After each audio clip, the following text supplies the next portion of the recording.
네, 오늘은 2022년의 마지막 날입니다. 네, 이 특별한 날에 이 새벽 기도의 시간에 여러분과 이 복음을 또 말씀을 나눌 수 있게 돼서 참으로 기쁩니다. 성령 하나님께서 저희 이 모임 안에서 운행하시고 또 좌정하시고 여러분 각 사람의 심령 안에서 말씀으로 역사하시길, 또 그래서 우리 영혼이 회복되고 또 우리가 하나님께로부터 가까이 가는 은혜와 축복이 이 시간에 가득하길 기도합니다. 이 전도서의 저자인 전도자이죠. 전도자는 오늘날 우리가 쓰지 않는 표현입니다. 그래서 독자인 우리가 좀 극복하기 쉽지 않은 어떤 장애물 같은 것이 있는데, 만약에 이 교사라든지 혹은 목자라든지 저희가 이해할 수 있는 어떤 사람이라면, 교사라면 어떤 강단에 서 있는 모습을 생각한다든지, 목자라면 어떤 양떼를 다스리고 있는 것이라든지, 저희가 어떤 그 모습을 떠올리면서 이 글을 읽을 텐데, 이제 전도자라고 하면 이렇게 매칭할 수 있는 그림이 별로 없습니다. 그래서 저를 포함해서 우리 대부분은 전도서를 읽으면서 이 저자로 여겨지는 솔로몬 왕을 생각하게 되죠. 네, 그것이 맞습니다.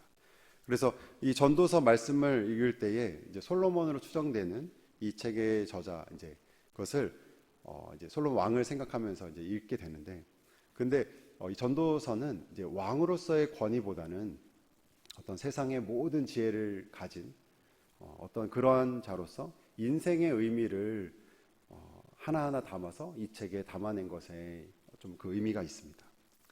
그래서 저자에 대해서, 그리고 전도자가 기록한 이 말씀에 대해서 본문 한번 말씀을 읽어보도록 하겠습니다. 9절과 11절에 이렇게 설명하고 있습니다.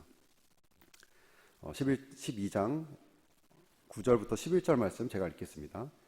전도자는 지혜자이어서 여전히 백성에게 지식을 가르쳤고 또 깊이 생각하고 연구하여 잠언을 많이 지었으며, 전도자는 힘써 아름다운 말을 구하였나니 진리의 말씀들을 정직하게 기록하였느니라.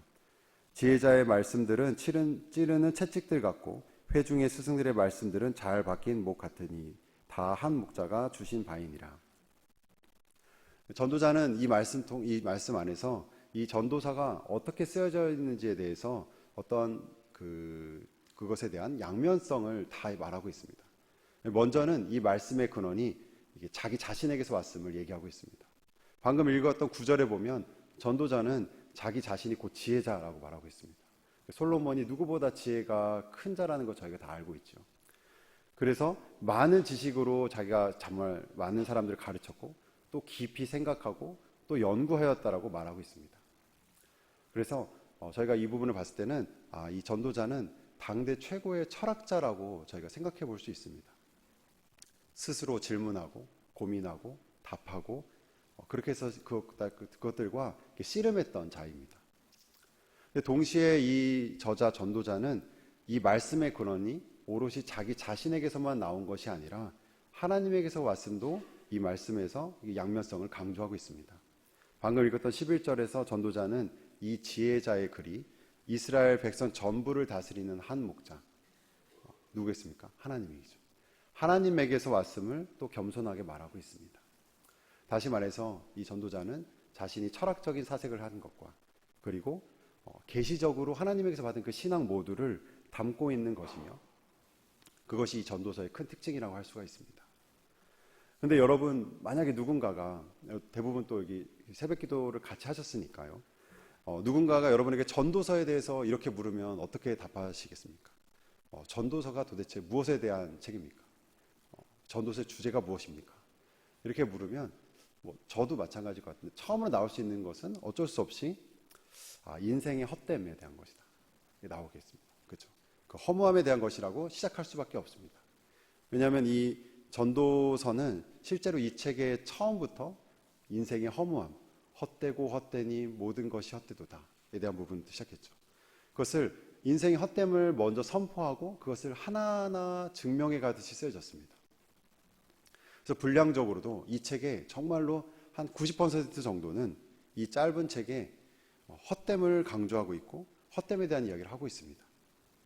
그래서 이 12장밖에 안 되는 이 짧은 책에 무려 헛됨이라는 의미를 가진 히브리어 단어가 37번이나 쓰였습니다. 그런데 중요한 것은 이 인생의 헛됨이 이 책의 결론은 아니라는 점입니다. 인생의 헛됨, 그것이 전도서의 결론은 아닙니다. 저자 전도자는 어찌 보면 자신이 경험한 그 지혜와 또 자신이 갖고 있는 명철로 이 세상의 모든 것을 관찰한 것으로 이 찰나의 인생이, 인간이 누린 이 모든 인생이 어떻게 보면 참으로 헛되다라는 것을 여러 번 강조하였습니다. 왜냐하면 그 모든 것에, 여기서 이제 전도자는 일반의 결국이라는 표현을 썼는데, 모든 사람이 누리는 마지막은 결국은 죽음이기 때문이다라는 것입니다. 그 사람이 의인이든지 죄인이든지, 그 사람이 부유하든지 가난하든지, 지혜자이든지 우매한 자이든지, 결국 모두 인생은 죽어서 흙으로 돌아갈 수밖에 없었다. 한숨에 이렇게 재처럼 남을 수밖에 없었다라고 저자는 그것을 인생의 헛됨이라고 말하고 있습니다. 마치 의사가 환자의 모든 것을 다 살펴본 뒤에 어떤 진단을 이렇게 내리듯이, 이 지혜자인 이 전도자는 모든 인생을 자신의 지혜로 관찰한 후에 그것에 대해 헛됨이라는 진단을 내린 것입니다. 그런데 좋은 의사는 그 진단을 정확하게 하고 그에 맞는 당연한 처방도 하겠죠.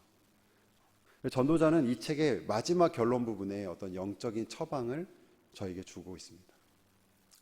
오늘 전도자가 이 책의 결론 부분에서 인생의 헛됨 가운데 우리가 어떻게 살아야 되는지 성도 여러분과 함께 살펴보고 또 그 말씀으로 이 시간 여러분과 기도하는 은혜를 누리길 소망합니다.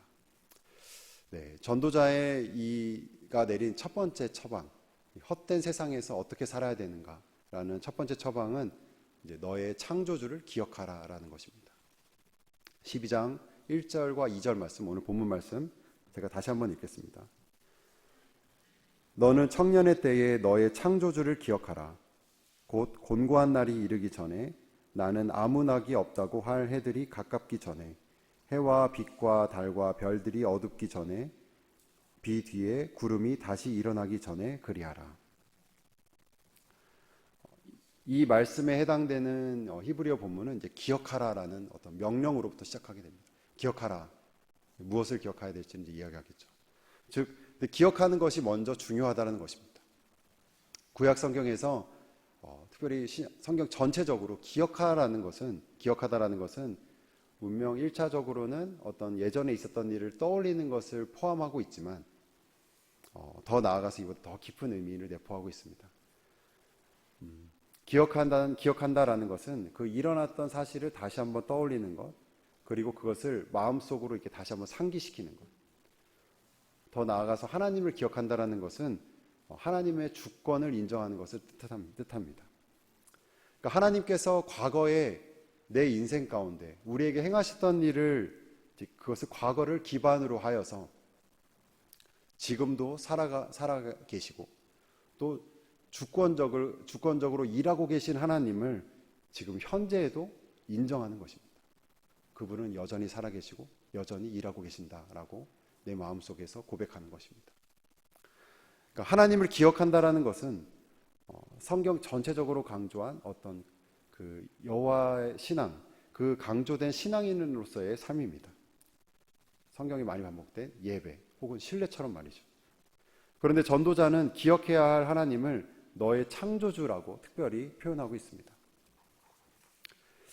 여러분, 전도서 전체에서 저자가 반복해서 강조했던 것이 아까 무엇이었다고 말씀드렸습니까? 인생이 무상하다, 헛되다라는 것이었죠. 바로 우리의 인생은 영원에 비해서는 너무나 짧아서 마치 이 헛됨이라는 원어적인 표현이 한숨 이렇게 후 하면 순간 잠깐 있다가 사라지는 것처럼, 그 존재만, 그 자체만은 너무나 허무하다고, 헛되다라고 말한 것이 바로 이 전도 전체가 말했던 것입니다. 전도자는 해 아래에는 정말 새 것이 하나도 없고 다 반복되는 것이었고 있다가 사라졌던 것이다 라고 말하고 있고, 모든 것이 부질없다고 계속해서 11장까지 말을 했습니다. 그러한 면으로 보았을 때 창조주 하나님은 어떠하신 분이십니까? 여러분, 창조는 무에서 유를 만들어내는 것입니다. 없었던 것에서 만들어내는 것이죠. 전도자에게는 창조주 하나님이 인생들에게 소망이 됨을 강조하고 있습니다. 왜냐하면 무에서 유를 만드신 창조주 하나님만이 무의미에서 유의미를 만들어낼 수 있기 때문입니다. 그리고 사라짐에서 영원함을 우리에게 주실 수 있는 능력을 가지신 분이기 때문입니다. 여러분, 어제 읽었던 본문 11장 5절을 말씀도 제가 관련돼서 한번 읽어보도록 하겠습니다. 11장 5절 말씀입니다. 바람의 길이 어떠함과 아이벤 자의 태에서 뼈가 어떻게 자라는지를 내가 알지 못함 같이 만사를 성취하시는 하나님의 일을 내가 알지 못하느니라. 전도자는 그 어떤 사람도 하나님의 일을 다 알지 못한다라고 이곳에서 말했습니다. 모든 인생은, 모든 사람은, 모든 생명을 가진 자들은 다 피조물이니 당연히 창조의 순간, 그 창조의 역사를 알 수가 없습니다. 왜냐하면 우리가 그런 창조의 결과물이기 때문입니다. 모두가 다 알 수가 없죠. 해 아래에 있는 사람 안에서는 우리는 헛된만을 발견할 수밖에 없습니다. 하지만 그 해 위에 계신 분, 해를 창조하신 분, 그 인생의 창조자께서는 그분의 지혜와 또 그분의 뜻으로 사람을 창조하셨으니 그분 안에서는 사람이, 그 인생이 삶의 의미를 찾을 수 있다라고 전도자는 말하고 있습니다. 이 창조주를 기억하는 것의 의미는 당연히 모든 인생에게 중요한 것입니다. 그런데 전도자는 12장 1절에 특히 이것을 청년의 때에 이러한 의미가 특별하다고 강조하고 있습니다. 그래서 실제로 1절 후반부부터 7절까지는 여러 절 반복된 것은 노년의 때를 비유적으로 나타낸 표현들입니다. 다 설명드리기 너무 많으니까. 그리고 지금 현 시대의 신학자들도 그 의미를 다 알지 못하는 부분들도 있습니다. 그 중에서 이제 3절 말씀에 보면, 3절 말씀을 보면, 제가 3절 말씀 읽겠습니다.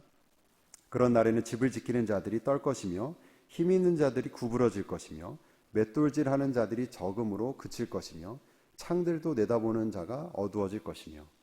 네, 이 말씀을 보시면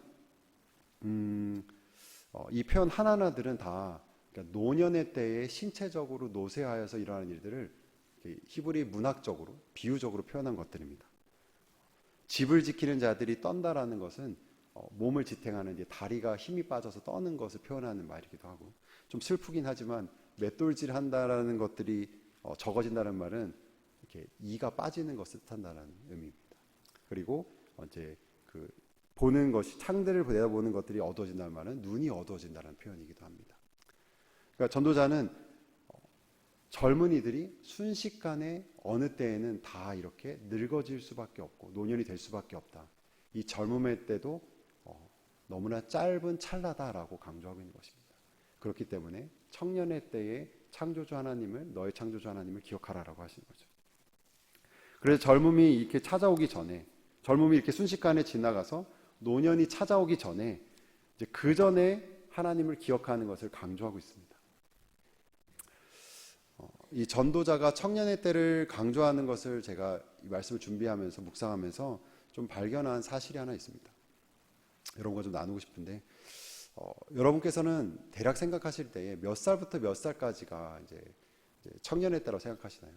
제가 만약에 청년이라 생각하시면 손 들어보시면 아마 대부분 손을 드실 것 같습니다. 그렇죠? 이제는 다 마음이 다 청년이시고, 그렇죠? 여기서 제가 뭐 법적으로 얘기할 것도 아니고요, 생물학적으로 청년을 얘기할 것도 아닙니다. 근데 이렇게 느슨하게 생각해 보시면 아마 대부분은 아마 10대부터 한 30대 정도는 청년이라고 보지 않을까? 그렇죠? 그렇게 생각하시겠죠? 여러분의 자녀 혹은 여러분 자녀의 자녀들이 대부분 청년이라고 생각하실 것입니다.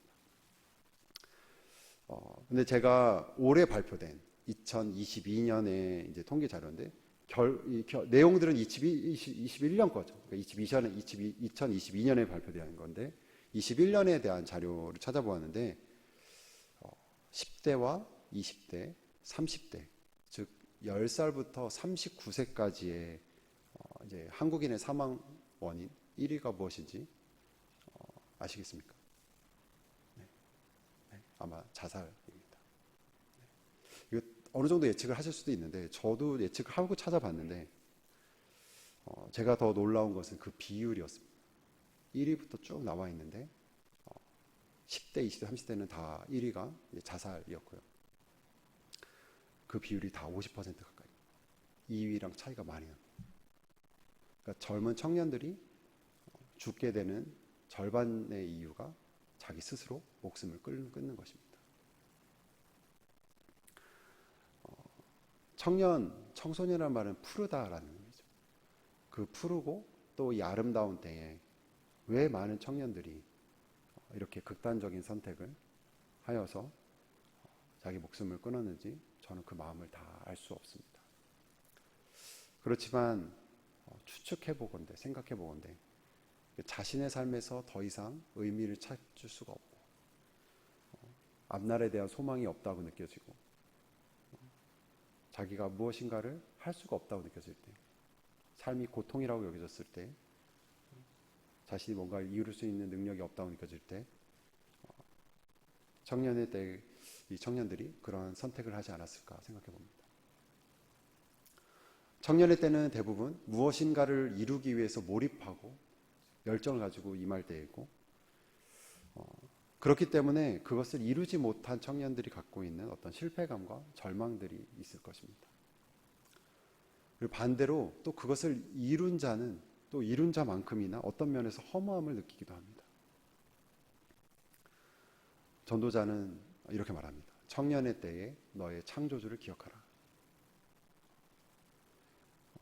이 말씀은, 이 처방은 지금 이 시대에도, 아니 어떻게 보면 오히려 이 허무함과 절망이 청년 가운데 더 영향을 짙게 미치고 있는 이 현대에서 이 전도자의 처방이 더욱더 특별하게 느껴지는 것 같습니다. 이 인생의 헛됨을 극복하는 두 번째 처방은 하나님을 경외하라는 것입니다. 본문 13절과 14절 말씀입니다. 여러분, 이 말씀은 함께 소리내서 읽도록 하겠습니다. 본문 13절과 14절 말씀입니다. 함께 읽겠습니다. 시작. 일의 결국을 다 들었으니 하나님을 경외하고 그의 명령들을 지킬지어다.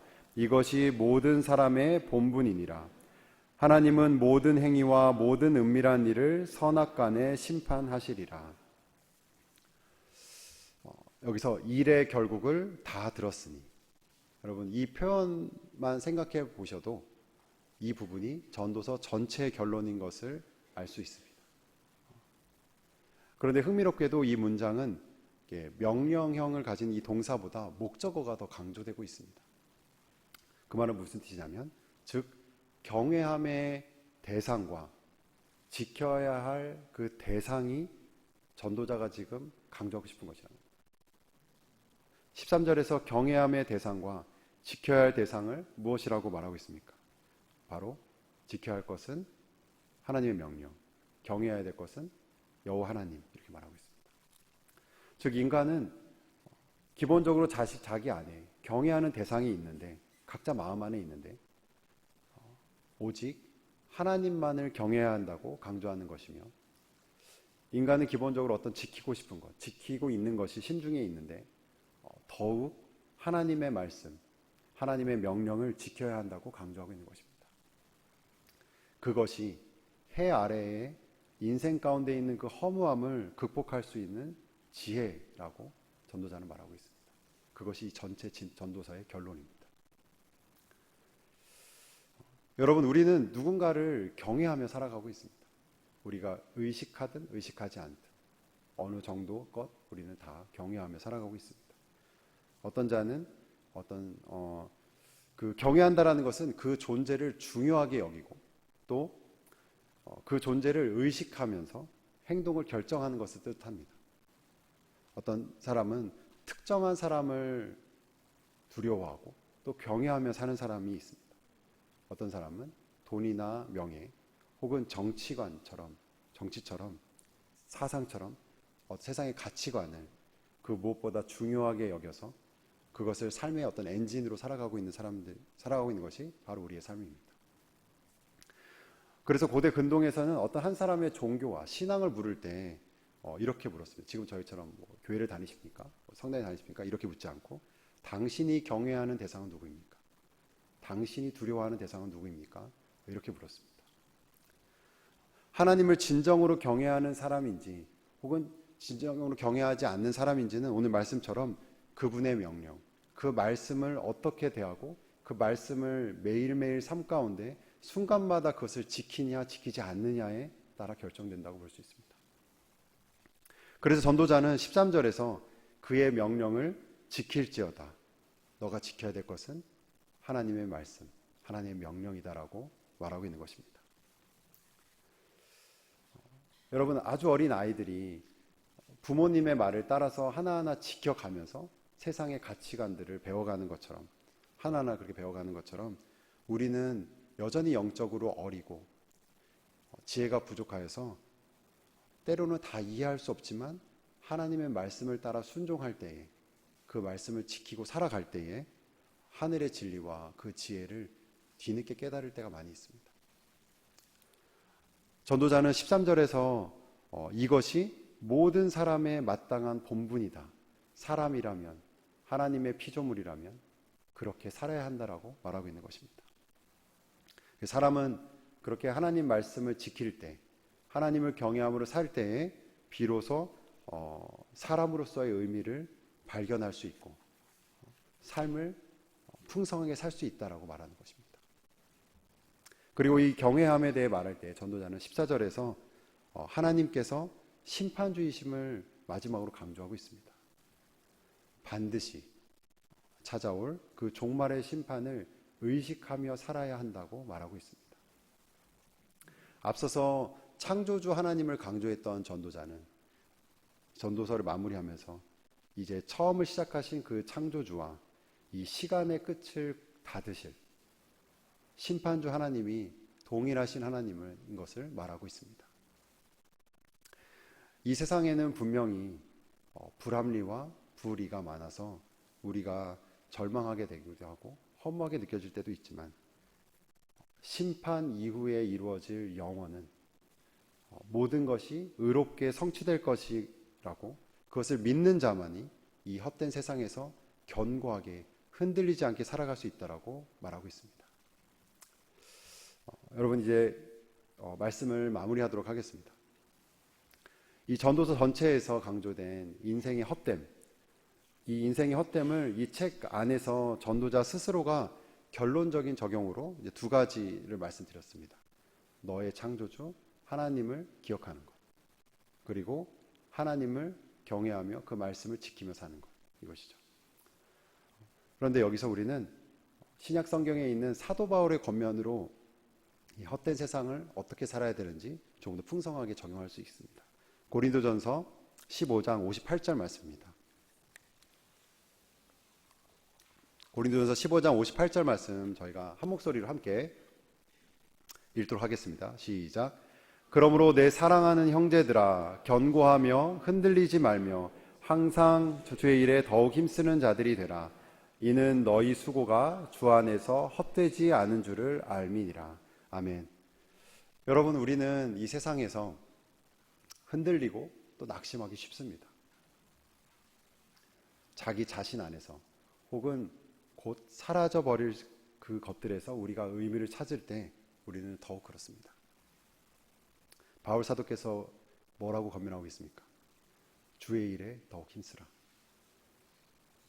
너희 수고가, 너희 삶이 구주 안에서 그것이 헛되지 않을 것이다. 이렇게 말하고 있습니다. 창조주 하나님께서는 우리를 참으로 사랑하셔서 그분의 아들 예수 그리스도를 우리에게 구속자로 보내셨습니다. 그 구속주의 사랑은 우리 모두에게 영생을 선물로 주셨죠. 우리 인생의 의미는 우리 안에서 찾을 수 있는 것이 아니라 그분 안에서 찾을 수 있습니다. 오늘을 살아갈 능력 또한 내 안에서 찾을 수 있는 것이 아니라 우리 주님 안에서 찾을 수가 있습니다. 우리가 가질 믿음은 우리의 모든 수고가, 우리의 오늘의 삶이 그분 안에서 헛되지 않다라는 것입니다. 사랑하는 한우리 성도 여러분, 이 허무함의 안개가 짙게 깔려 있고 유혹의 물결이 센 이 세상 가운데서 창조주 하나님을 기억하심으로, 그리고 심판주이신 하나님을 경외함으로, 그리고 더 나아가 우리를 죽기까지 사랑하신 구속주 예수 그리스도를 믿음으로써 살아가시는 복된 삶을 사는 우리 성도님이 되시길 주님의 이름으로 축원합니다.